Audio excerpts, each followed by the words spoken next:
Hello everyone, welcome to new chemistry world. आज हम लोग ऑर्गेनिक केमिस्ट्री में टॉपिक स्टार्ट करेंगे haloalkanes and haloarenes. उससे जुड़ी हुई जितनी भी प्रॉब्लम्स है उन सब पर डिस्कशन होगा। तो चलिए स्टार्ट करते हैं। तो हम बात करेंगे आज क्या हेलो एल्केन्स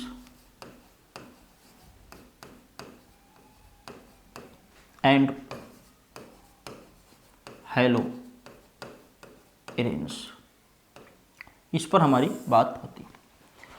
तो होता क्या है और हम क्या जनरली टर्म यूज किया करते हैं, that is alkyl halide. Alkyl halide या तो एरिल हैलाइड, क्या बोलते हैं, एरिल हैलाइड। होता क्या है, ये जो हेलो एल्केन्स टर्म है ये आईयूपीएसी के अकॉर्डिंग है और ये कॉमन वे में हम लोग करते हैं। अब जरा आप बात को समझें। होता क्या है, ये जो आपका सबसे सिंपलेस्ट वे में हम लेते हैं, आप सब जानते हैं CH4 कौन सी गैस होती है, गोबर गैस होती है। जो जनरली क्या होता है, फार्मूला क्या होता है, CH4 होता। अब यहां पर क्या करेंगे, हमने अगर यहां पर Cl2 लिया तो हुआ क्या, H हटा और Cl क्या हो गया, जुड़ गया। तो क्या बनेगा, दैट इज CH3Cl। क्या होता है, CH3Cl। अब इसका जो नाम होगा, देखें इसका नाम, एक तो इसका क्या होता है, दैट इज कॉमन नेम, और एक क्या होता है, आईयूपीएसी नेम। आईयूपीएसी में आप क्या करते हैं, हेलोजन को पहले यूज करते हैं और फिर उसके बाद एल्किल पार्ट लेते हैं। कॉमन में हम क्या करते हैं, स्टेप बाय स्टेप चलते जाते हैं। पहले क्या लिखा, मेथिल, फिर क्या लिखा, क्लोराइड। यहां पर क्या है, पहले क्लोरो लिखेंगे फिर क्या है, मीथेन। तो आईयूपीएसी में आप क्या करते हैं, हेलोजन पहले लेते हैं। तो क्या हो जाएगा, दैट इज क्लोरो मीथेन। फिर इसके बाद दूसरा नाम क्या हो जाएगा, दैट इज मेथिल क्लोराइड। क्या नाम होगा बेटा, that is methyl chloride. IUPAC जो है हम लोग साथ में करते हुए चलेंगे, कंपाउंड जब मिलेंगे तो उनका हम लोग नाम बार बार सीखते चलेंगे। तो हमने क्या बताया, जो आपके हेलो एल्केन्स होते हैं, halogen derivative of alkanes, halogen derivative of alkanes is called haloalkanes और एल्किल हैलाइड। अगर हम बात करें हेलो एरेन्स की, तब क्या होता है, एक एरोमेटिक कंपाउंड्स लेते हैं। जो आपका सिंपलेस्ट है वो क्या है, बेंजीन। यहां पर क्या हुआ है, हमने Cl जोड़ दिया है और H को हटा दिया, किसी एक H को हटा दिया है। तो ऐसी कंडीशन में आपको जो मिलता है ये क्या है, दैट इज क्लोरोबेंजीन। क्या है, क्लोरोबेंजीन। और ये आपका क्या है, दैट इज हेलो एरेन्स। क्या है, हेलो एरेन्स है, एरेन्स है। और है क्या चीज ये, दैट इज क्लोरोबेंजीन। क्या बेटा, दैट इज द क्लोरोबेंजीन। तो हेलो एरेन्स क्या होते हैं, हेलोजन डेरिवेटिव ऑफ द एरेन और aromatic compounds is called the hello arenes. आगे बात करेंगे हम इनके क्लासिफिकेशन की, कि कैसे क्लासिफाई करेंगे। और दूसरी चीज क्या है, इसकी जो स्पेसिफिक प्रॉपर्टी होती है उसको भी बीच बीच में हम लोग थोड़ा सा जानते हुए चलते हैं, ताकि एक साथ अगर आप पढ़ेंगे तो क्या होगा, थोड़ा सा दिक्कत होती है। इसीलिए हम लोग क्या करते हैं, थोड़ा थोड़ा प्रॉपर्टीज जानते चलते हैं। ये एक एरोमेटिक कंपाउंड है और ये कौन सी रिएक्शन देना पसंद करता है, that gives the better reaction, electrophilic substitution reaction. Electrophilic substitution reaction. जितने भी आपके हेलो एरेन्स होते हैं या एरोमेटिक कंपाउंड्स होते हैं, उनका कैरेक्टरिस्टिक्स रिएक्शन क्या होता है, दैट इज द, वो क्या होता है, that is the electrophilic substitution reaction. ठीक है। अब इसके बाद आपसे हम बात करेंगे क्लासिफिकेशन पर आते हैं। क्या बात करेंगे, क्लासिफिकेशन। अगर हम क्लासिफिकेशन पर बात करें,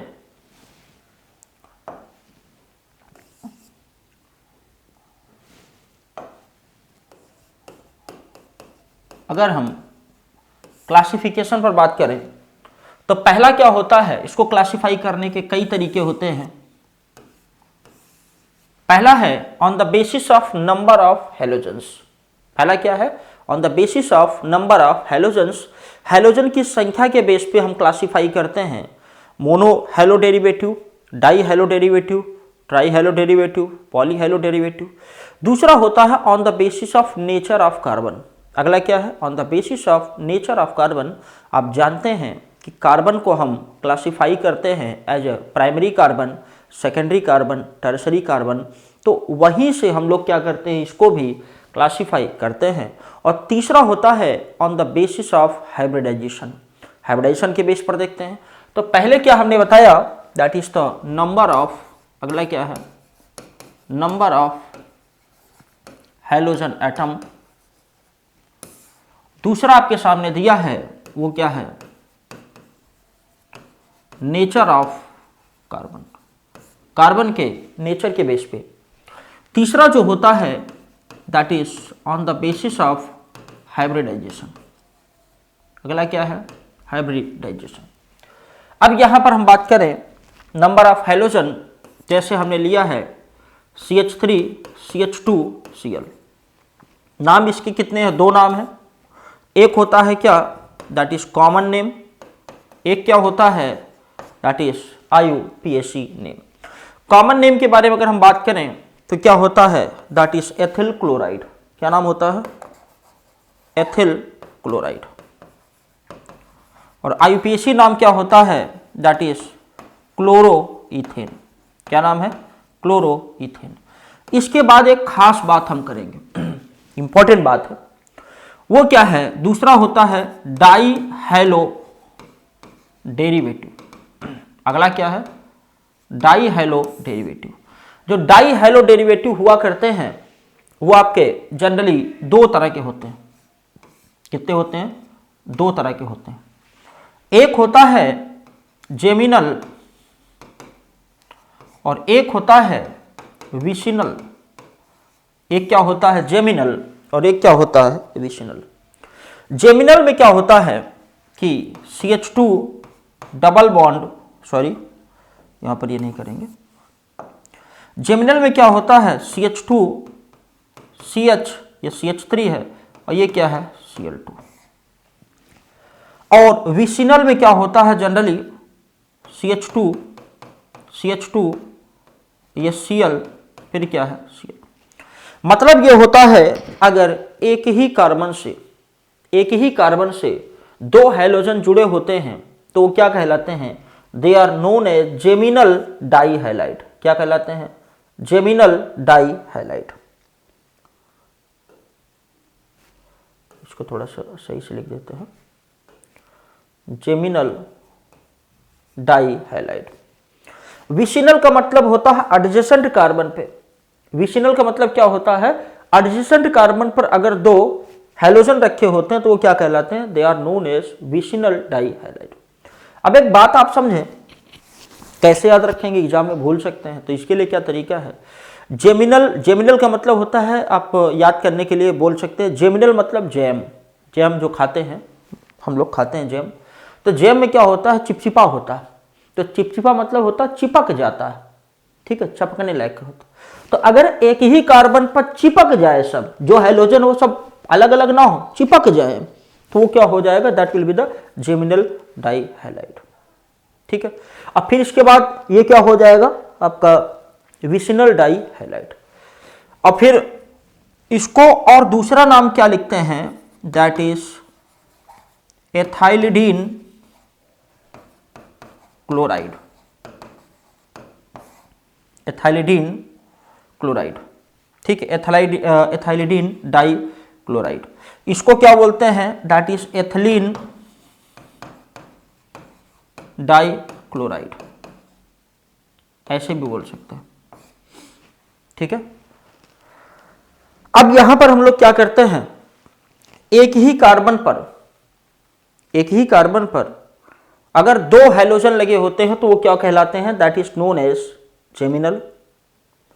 अगर एडजेसेंट कार्बन पर होते हैं तो उसे क्या बोलते हैं, विसिनल। इसको थोड़ा सा नाम आप देख लीजिए बुक में, ठीक है, थोड़ा सा हमको कंफ्यूजन इस समय, ठीक है।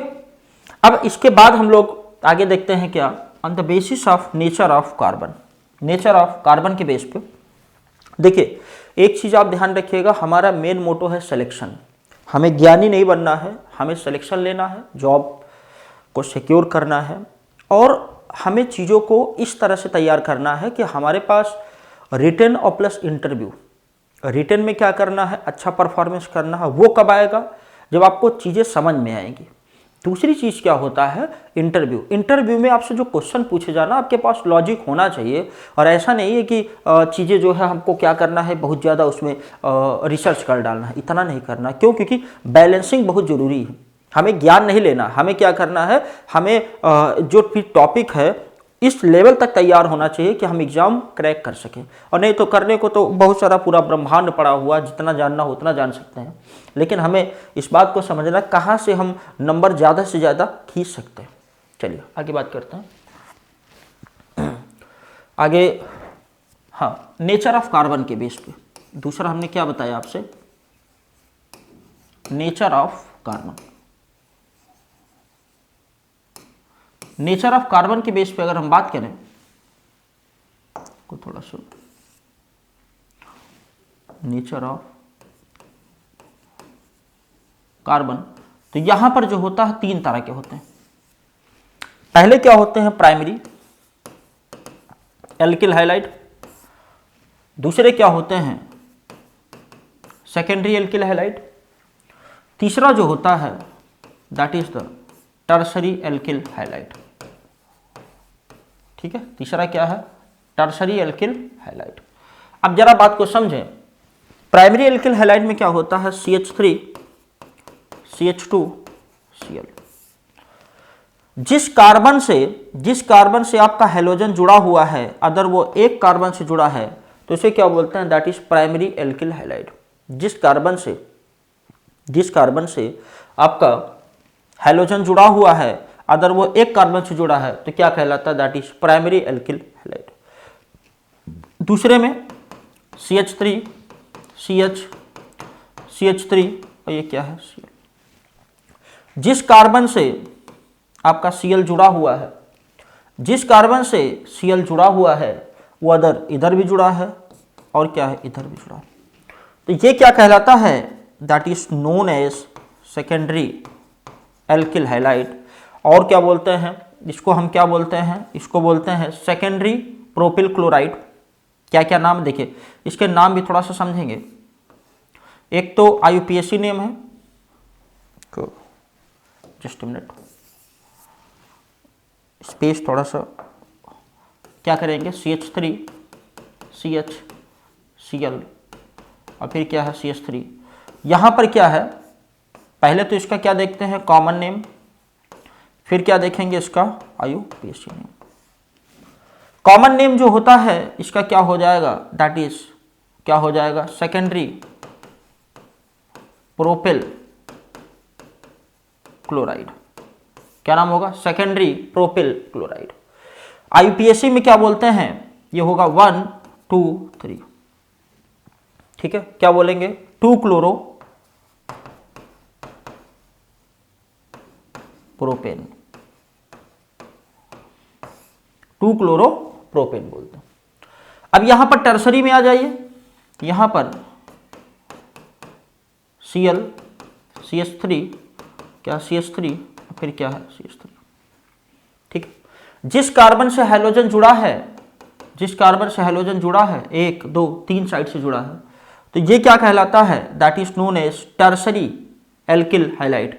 अब इसके जो नाम हैं, नाम भी इसके कितने नाम हैं, 2 नाम। एक क्या करेंगे, कॉमन नेम, दूसरा हम लोग क्या लेते हैं, that is the IUPAC name.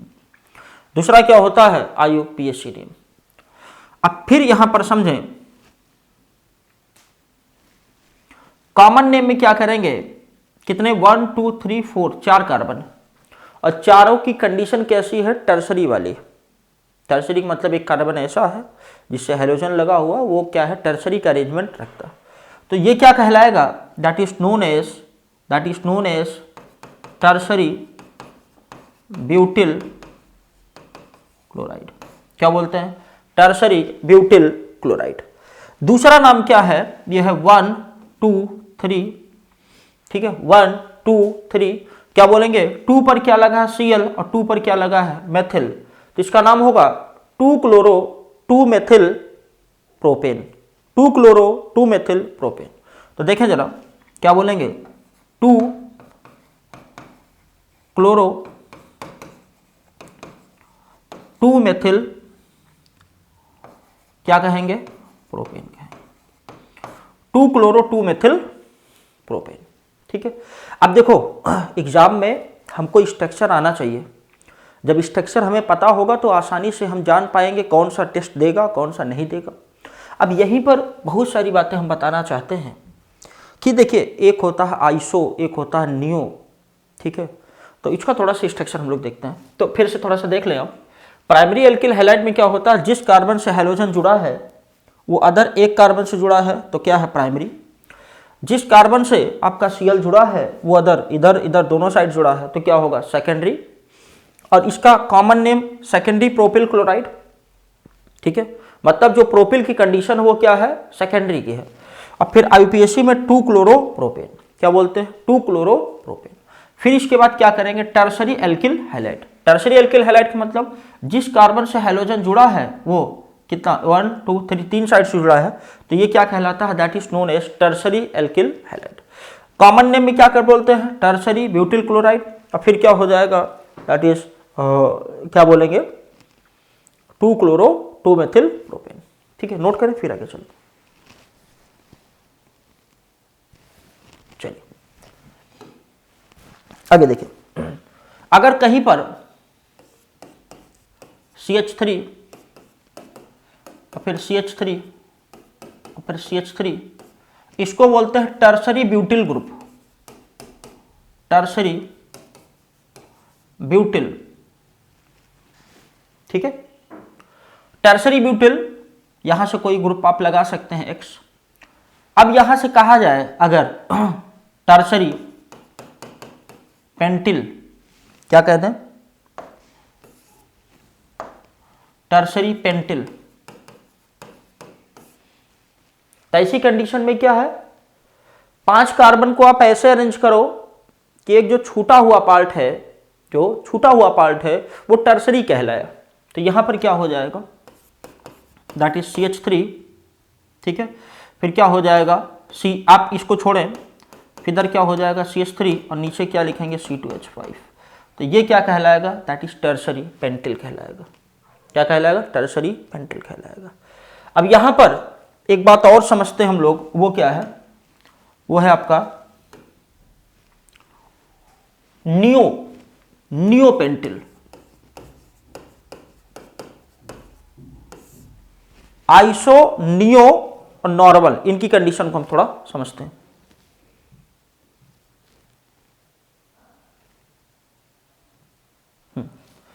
हाँ आगे हम समझते हैं क्या, देखिए एक नॉर्मल, एक आइसो और एक क्या है नियो, इनकी कंडीशन को हम लोग समझते हैं।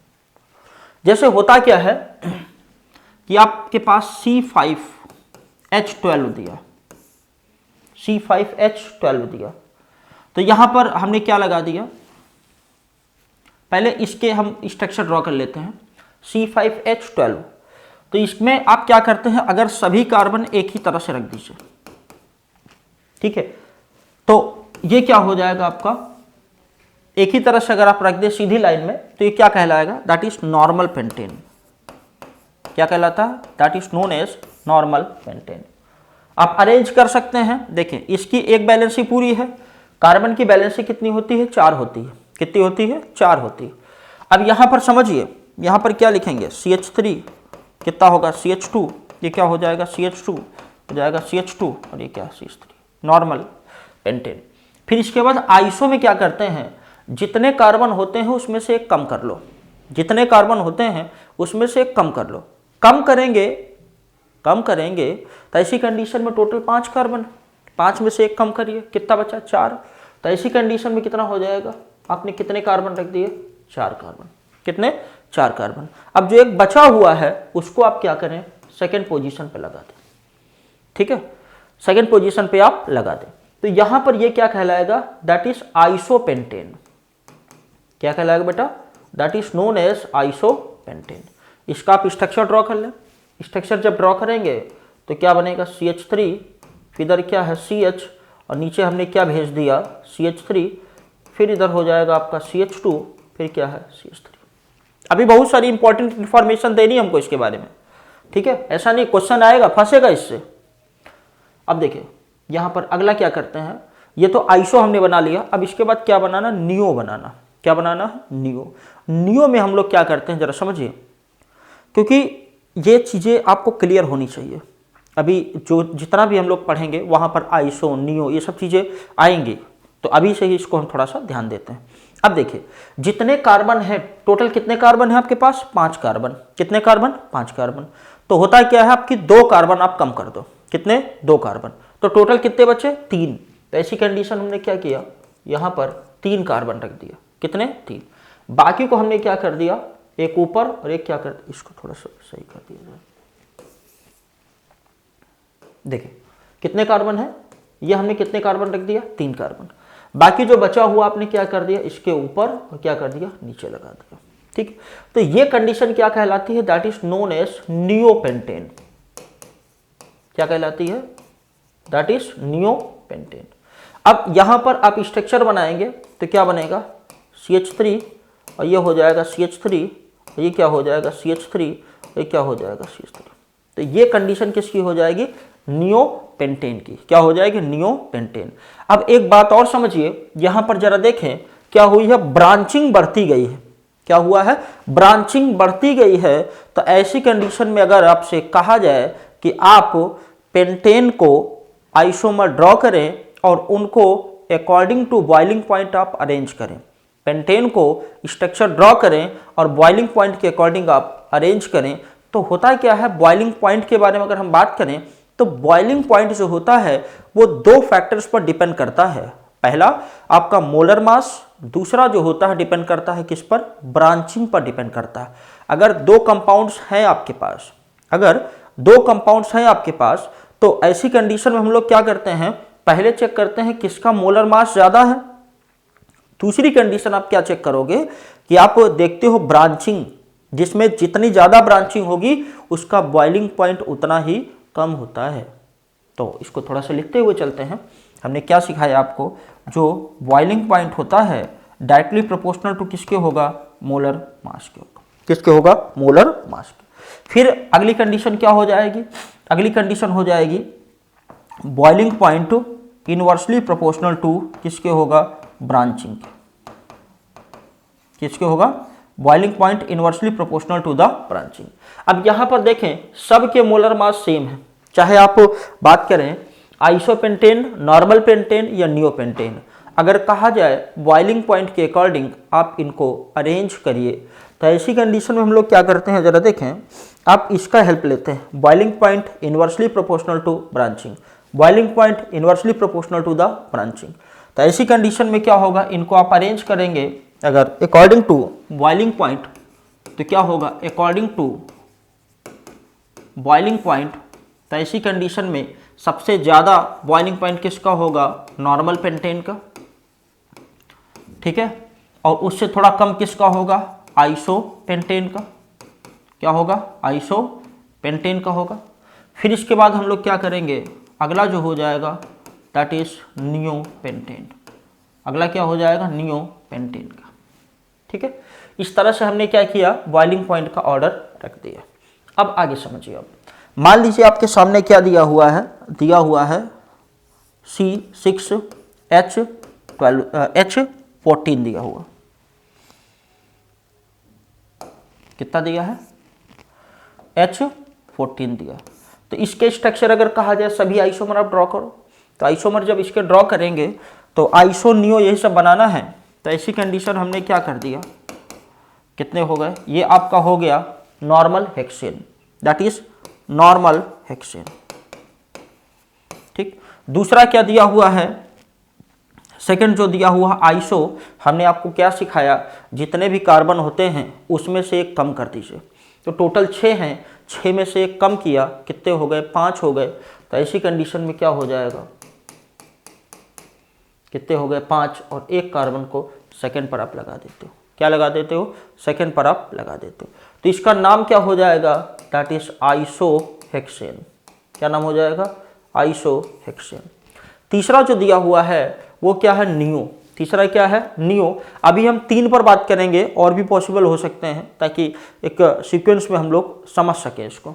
चलिए देखिए, तीसरी कंडीशन क्या करेंगे, टोटल कितने कार्बन आपके पास, 6 कार्बन। कितने हैं, 6। 2 आप उसमें से हटा दो, जब 2 हटा देंगे कितने बचेंगे, 4। तो 4 को हमने क्या कर दिया, इस तरह से रख दिया। ठीक है, 4 को हमने इस तरह से रख दिया। अब जो 2 बचे हुए हैं इसको सेकंड कार्बन पर हम क्या करते हैं, लगा देते हैं। क्या करते हैं, सेकंड कार्बन पे लगा देते हैं। तो यहां पर हो जाएगा क्या, दैट इज नियो। क्या हो जाएगा ये,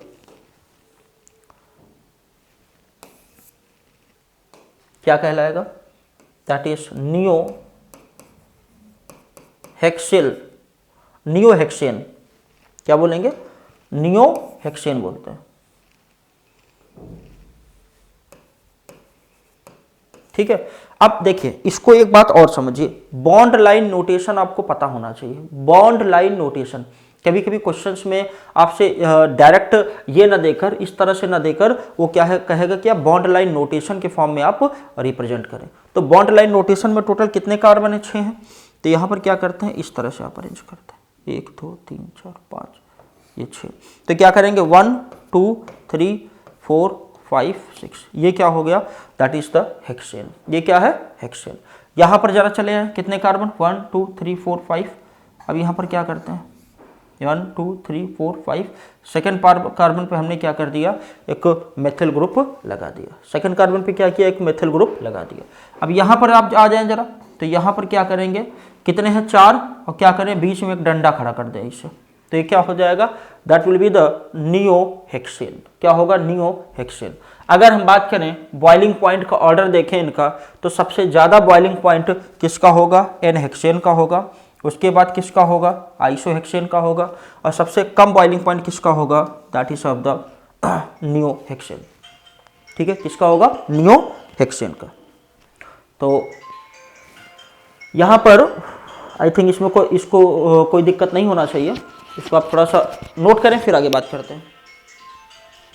नोट करें,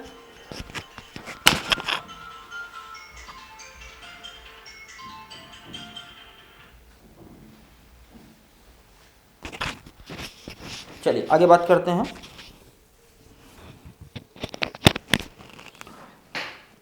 अब देखें,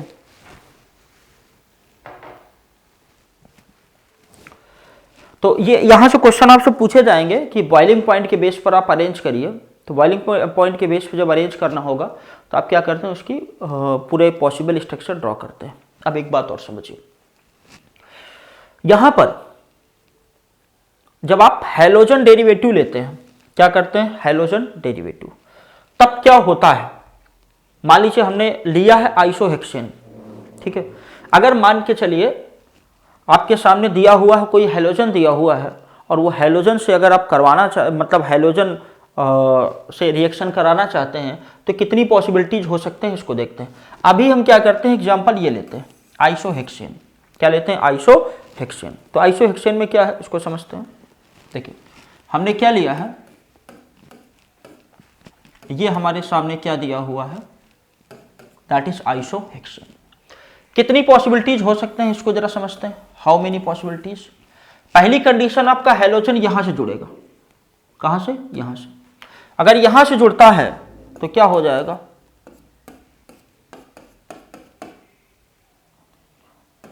तो यहां से जुड़ा हैलोजन, क्लोरीन लगा दिया, तो ये क्या होगा, जिस कार्बन से जुड़ा है, अदर एक कार्बन से जुड़ा है, दैट इज प्राइमरी। क्या होगा, प्राइमरी। दूसरी कंडीशन, अगर यहां के बजाय यहां से जुड़ जाता है, तो ऐसी कंडीशन में क्या हो जाएगा, ये अगर जुड़ गया तो ये क्या हो जाएगा, आपका सेकेंडरी हो जाएगा। क्या हो जाएगा, सेकेंडरी। फिर अगर हैलोजन आपका जुड़ जाता है, कहां पर, हैलोजन अगर यहां पर जुड़ जाता है, तो क्या हो जाएगा, that will be the tertiary. Tertiary alkyl halide है, ये आपका क्या है, सेकेंडरी एल्किल हैलाइड है, ये आपका क्या है, that is primary alkyl halide. मतलब ये होता है कि जो हैलोजन होता है वो किस कार्बन से जुड़ा हुआ है, उसके बेस पर हम क्लासिफाई करते हैं प्राइमरी एल्किल हैलाइड होगा कि सेकेंडरी एल्किल हैलाइड होगा कि टर्शियरी एल्किल हैलाइड होता है। अब एक बात आप समझिए, अगर आपसे कहा जाए आपको बनाना क्या है, आइसो हेक्सिल क्लोराइड, क्या बनाना है, आइसो हेक्सिल क्लोराइड, ठीक है। तो आप क्या करते हैं, आइसो हेक्सिल, आइसो टर्म अगर कहीं दिया है तो आप क्या, ये आपका दिया हुआ that is iso hexyl chloride, मतलब 3 कार्बन हमने आइसो वाले की तरह या आइसो कंडीशन में हमने क्या कर दिया, अरेंज कर दिया 3 कार्बन, शुरू के 3 कार्बन, मतलब फर्स्ट सेकंड कार्बन से अगर आप एल्किल ग्रुप जोड़ देते हो कोई तो वो क्या कहलाता है, दैट इज नोन एज, क्या बोलते हैं, दैट इज आइसो कंडीशन, ठीक है। ये क्या कहलाता है, आइसो कंडीशन। अब बाकी जैसे जैसे प्रॉब्लम आती रहेंगी मैं पूरा एलोबरेट करूंगा, पूरा बताऊंगा, परेशान मत होइए आप, कोशिश करेंगे ज़्यादा से ज़्यादा प्रैक्टिस करवाएंगे ताकि चीज़ें जो है वो क्लियर होती रहे, ठीक है बेटा। तो आज इतना करते हैं, बाकी फिर करेंगे नेक्स्ट लेक्चर में। Okay, thank you.